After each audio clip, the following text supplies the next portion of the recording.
ஒரு particular doctor sir அவங்க இன்ஃப்ளூயன்சரா இருந்துட்டு ட்ரெட்டினைன் கிரீம் யூஸ் பண்ணலாம்னு சொன்னாங்க சார். யூஸ் பண்ணதோட விளைவு தெரியுதா? Dark spots.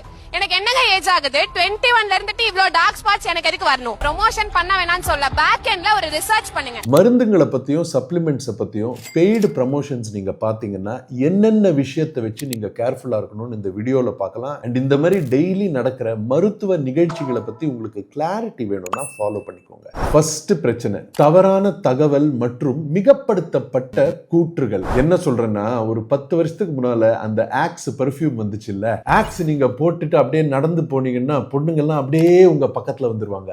அதே தாங்க இன்னைக்கு நடக்குது. உங்களோட பாதுகாப்பு இன்மை, இன்செக்யூரிட்டி இருக்குல்ல, அதோட அட்வான்டேஜ் அவங்க எடுக்கிறாங்க. நினைச்சு பாருங்க, எத்தனை வாட்டி நீங்க கேட்டிருப்பீங்க, நீங்க இது எடுத்தீங்கன்னா ஒல்லி ஆயிருவீங்க, கலர் ஆயிருவீங்க, உங்களுக்கு முடி நல்லா வளர்ந்துரும்.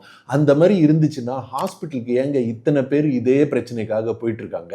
அதே ஆக்ஸுக்கு திரும்பி போங்க. அந்த சென்ட் போட்டா யாருக்காவது பொண்ணு கிடைச்சிச்சா இல்லையா? ஒன்னும் கிடைக்கல. சோ எப்படி ஒரு சப்ளிமெண்டோ மாத்திரையோ உங்களுக்கு இருக்க பிரச்சனையோட ரூட் காஸ் என்னன்றத பார்க்காம சரி பண்ண முடியும்? இது நடக்கிற விஷயம் இல்ல, நீங்க அதை நம்ப கூடாது. ரெண்டாவது பிரச்சனை, நிறைய பேருக்கு அவங்களுக்கு அவங்க உடம்புல என்ன நோய் இருக்குன்றது தெரியாதுங்க. அன்டயக்னோஸ்ட் மெடிக்கல் கண்டிஷன்ஸ்.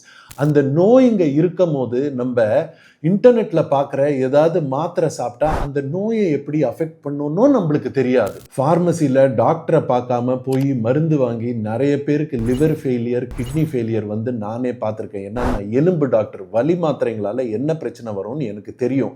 கிட்னி அஃபெக்ட் ஆகும். அதே மாதிரி நேச்சுரல்னு நினைச்சு ஹெர்ப்ஸ்ல இருந்து வர நிறைய சப்ளிமெண்ட்ஸ் சாப்பிட்டு லிவர் ஃபெயிலியர் கூட நிறைய பேருக்கு வந்திருக்கு. இதை விடுங்க, ஏற்கனவே நீங்க பிபிக்கு இல்ல ஹார்ட் டிசீஸ்க்கு இல்ல வேற ஏதாவது விஷயத்துக்கு மாத்திரை எடுத்திருக்கீங்கன்னா இந்த சப்ளிமெண்ட்ஸோ இல்லைன்னா நீங்க டாக்டர் கிட்ட கேட்காம இன்டர்நெட்டை பார்த்து வாங்குற மாத்திரையோ அந்த மருந்துகளோட ஃபங்க்ஷனை கூட அஃபெக்ட் பண்ணலாம். மூணாவது, இதுதாங்க எனக்கு இருக்கிறதுலே பெரிய பிரச்சனை, மருத்துவ சிகிச்சை பெறுவதில் தாமதம். நிறைய பேஷண்ட்ஸ் யார் தெரியுமாங்க இந்த ஸ்கேம்ஸ்க்கு எல்லாம் விழுறா? யாருக்கு? டாக்டருங்களை பார்த்தா, ஹாஸ்பிட்டல்களை பார்த்தா பயம். அவங்களுக்கு ஏதாவது ஒரு பெரிய நோய் இருக்குன்னு வைங்க, அவங்க ஏர்லி ஸ்டேஜ்ல டாக்டர் கிட்ட போனாங்கன்னா அதை நம்ம ஈஸியா சரி பண்ணிடலாம். ஆனா இந்த மாதிரி சோஷியல் மீடியால கொடுக்குற சொல்யூஷன்ஸை பார்த்து அவங்க அதை ட்ரை பண்ணி அவங்களுக்கு இருக்க நோய் ஒரு லேட்டர் அட்வான்ஸ்ட் ஸ்டேஜ்ல எங்க கிட்ட வராங்க. அதனால அவங்களுக்கு ட்ரீட்மெண்ட் செய்யறது ரொம்ப கஷ்டமா இருக்கு, அவங்களுக்கு அது ரொம்ப எக்ஸ்பென்சிவாகவும் ஆயிருது.